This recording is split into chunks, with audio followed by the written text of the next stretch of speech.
Good afternoon, ladies and gentlemen. I am P.McGuire, and welcome to my reflective learning presentation.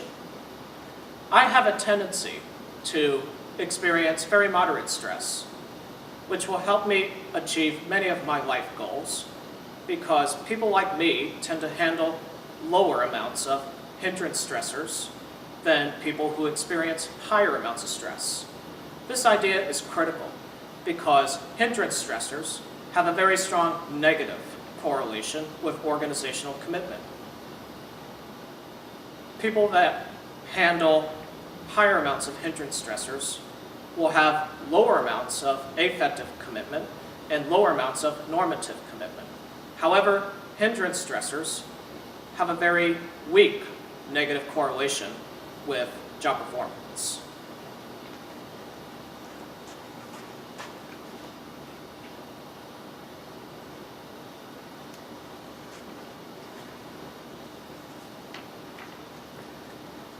How do I manage stress? I manage stress in a multitude of ways. I identified the sources of stress in my life. Effective stress management starts with identifying the sources of stress, which is not nearly as straightforward as it sounds. While it's easy to identify major stressors such as changing jobs, moving, or going through a divorce, pinpointing the sources of chronic stress can be more complicated.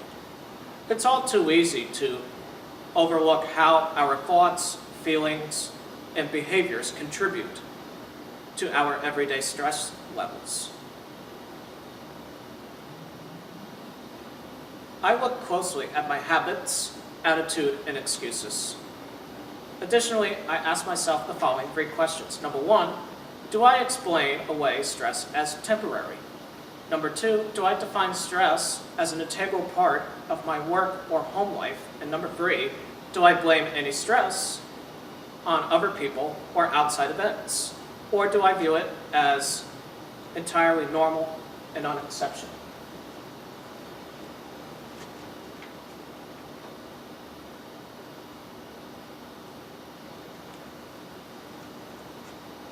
How do I manage time? I tend to manage my time in a variety of ways. Whenever I am working, I block out everything else that is going on around me. I rarely find myself rushing to get things done at the last minute. I quite often manage to complete everything on my to-do list. Whenever I see that my mind is wandering off work, I'll often take a break to refocus. I quite often complete tasks on or before the deadline. I always prioritize my tasks when I have a lot to get done. I tend to tackle tasks in the order of importance. I very often break big projects into smaller steps. When I'm stuck in a really big line or waiting on the phone, I always do something productive. For example, I would listen to music, or I would take a 15-minute nap. I generally combine tasks that are similar into blocks to deal with them at the same time. Lastly, if I go to work or school earlier than needed, I would always use that time to complete an assignment.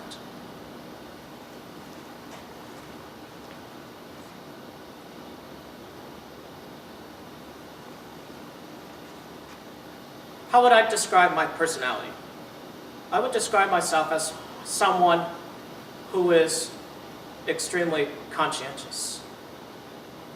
Having a great deal of conscientiousness is very important to me because people who have a high ranking in conscientiousness tend to perform better on average than people with a lower ranking of conscientiousness. Conscientiousness has a moderate positive correlation with job performance. People that rank higher in conscientiousness tend to have higher levels of task performance. In addition, people that rank very highly in conscientiousness are more likely to engage in citizenship behavior and less likely to engage in counterproductive behavior. Conscientiousness has a moderate positive correlation with organizational commitment.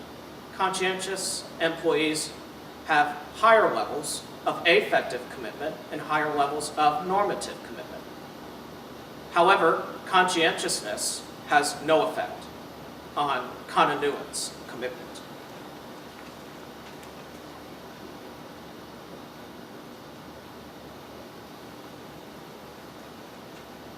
What are my occupational, in parentheses, work-related, career-related, and other goals? I have a lot of goals that I want to accomplish, and they are the following. End my tenure as a college student on a high note. Graduate with a bachelor's degree in accounting. Be a mentor figure. Get A's and B's. Make lots of money. Get an accounting job. Earn promotions. Apply for a job that focuses on soft skills. Live to at least 90 years old. Get married. Weigh a maximum of 150 pounds. And meet lots of people.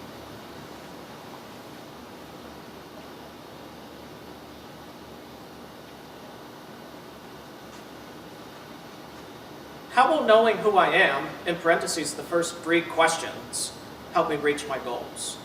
Knowing myself is my first priority.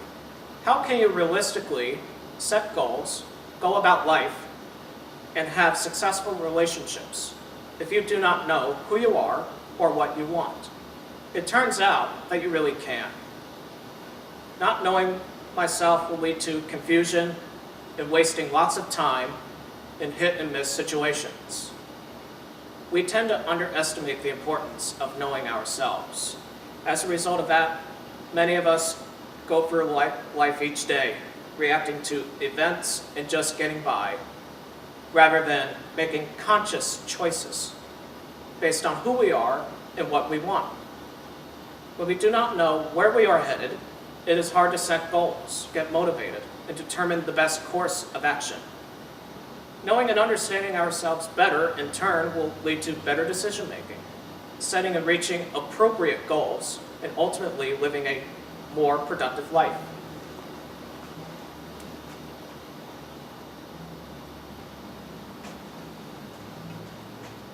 How will I use what I have learned in this class to reach my goals? I would maximize my own motivation to achieve life goals by utilizing either the expectancy theory, the goal-setting theory, or the equity theory. Expectancy theory states that motivation is fostered when the employee believes in 3 things. Number 1, that effort will result in performance. Number 2, that performance will result in outcomes. And number 3, that those outcomes will be valuable. The goal-setting theory believes that motivation is fostered when employees are given specific and difficult goals, rather than no goals, easy goals, or do your best goals.